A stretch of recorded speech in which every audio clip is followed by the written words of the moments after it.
What's up, guys? So today I got a little bit of a maintenance issue with the truck we're going to address. This truck is a 2004 International, the 4300, the DT 466.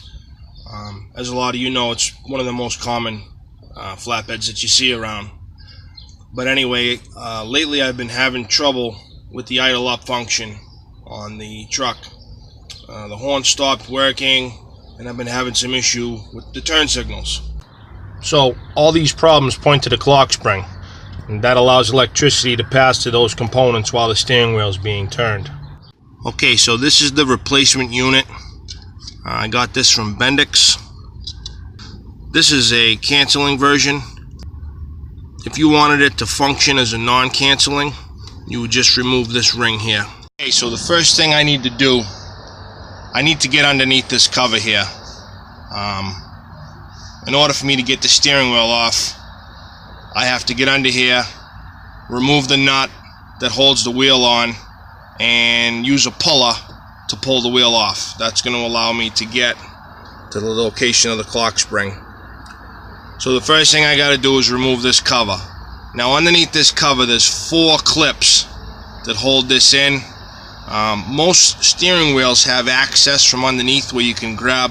It's like a little wire that holds the clip in place.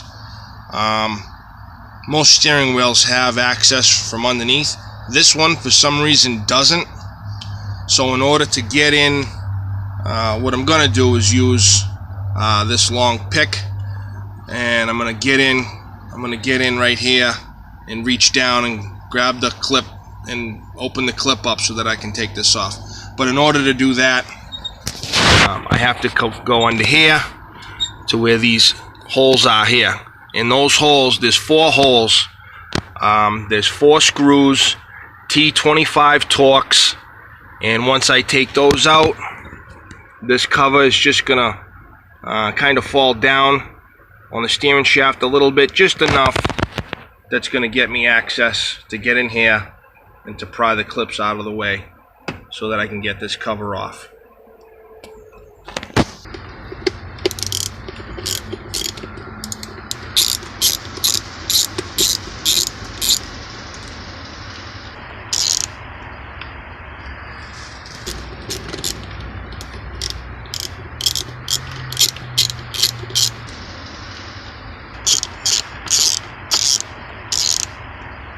Okay, so what I did here was I removed this vinyl cover off of this cover, and it just gave me a little more access to these 4 pins here. Now when you turn it over, you're going to have these electrical connections for the horn. Okay, just remove those. Now these are the 4 locations I was telling you about. This is where this gets held into place.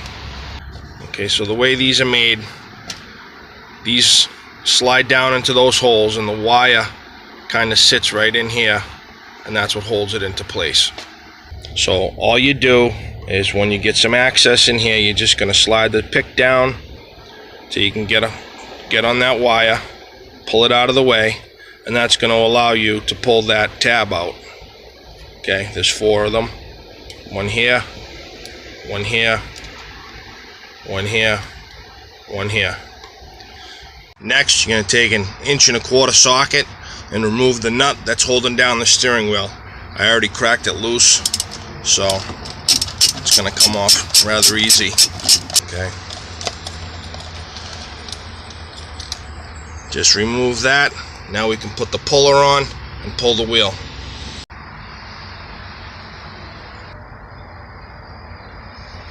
Now the wheel's popped loose. Now before I pull it off, I just want to disconnect that plug there. So now you're just going to pull the wheel out of place. You want to take this trim panel off, and now you're left with your clock spring and the 3 Phillips screws that you have to take out. The 3 Phillips head screws. You can take the clock spring off, okay, disconnect the plug, okay, and now you're ready to install the new one. It only goes on one way, based on where the screw holes are, so you really can't put it on wrong. I just want to point out, on the new clock spring, you're going to see this little tape guard here. Make sure that's not cut. If that is broken, you need to follow those steps to reset it. Okay, it's centered now. So once you put it on, it's going to be in the right spot. If for some reason this was broken, it would not be in the right spot. You'd have to recenter it and then install it. So we're going to install it, plug it in, put the 3 Phillips screws back in, and then we're going to go ahead and install the wheel. Okay, all 3 screws are tightened. I plugged it in here. Now we're just going to take the trim panel under the wheel.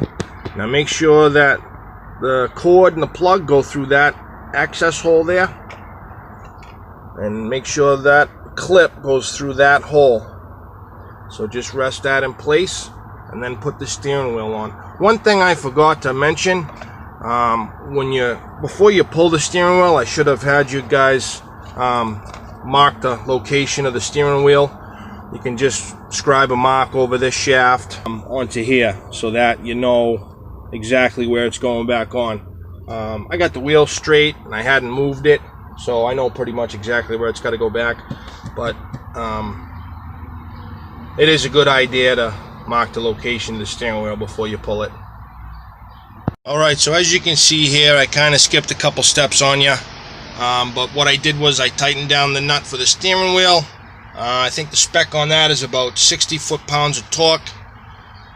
I plugged in the 2 connections for the horn, and then I plugged in the clock spring to the rest of the harness that's in the steering wheel.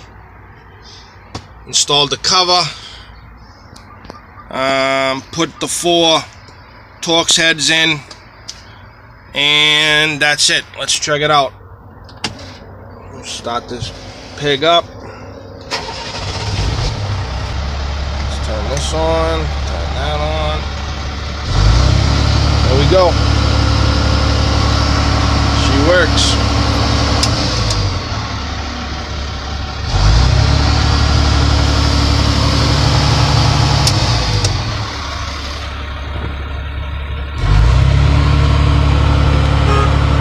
Horn works.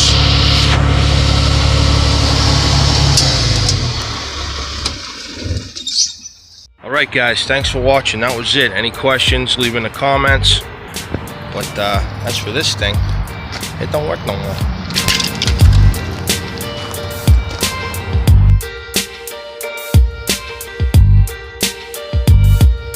I think I found the problem.